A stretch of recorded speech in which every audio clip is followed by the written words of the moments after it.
ఏంటంటే ప్రసాదు? మాకొచ్చిన కష్టాన్ని మీ అందరికీ చెప్పి మిమ్మల్ని బాధ పెట్టకూడదనే మేం మాట్లాడుకుంటూ ఉన్నాం మావయ్య.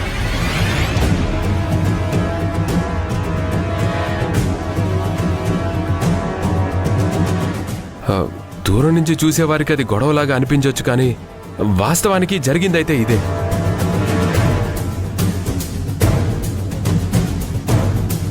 అయితే నువ్వెందుకు కర్పూరం వెలిగించుకున్నావు? ఎన్నో కష్టాలు పడి ఆ దేవుడి దయ వల్ల మేమిద్దరం ఒక్కటయ్యాం. కానీ మమ్మల్ని అనుకోని విధంగా ఆ స్వామీజీ రూపంలో ఆ దేవుడిలా మా ఇద్దరిని కొన్నాళ్ళు దూరంగా ఉండమని ఆదేశించాడు. మా మీద కాస్త దయ చూపించి మా ఇద్దరిని త్వరగా ఒక్కటి చేయమని దేవుణ్ణి మొక్కుకున్నాను, అంతే అక్క.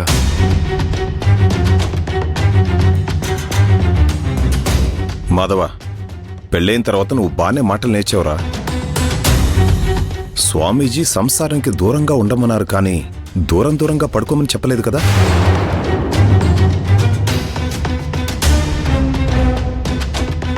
అందరి ముందు అన్యూన్యంగా నటిస్తూ 4 గోడల మధ్య మాత్రం ఎందుకురా అలా పరాయి వాళ్ళలాగా ఎడమొహం పెడమొహం వేసుకుని ఉంటున్నారు?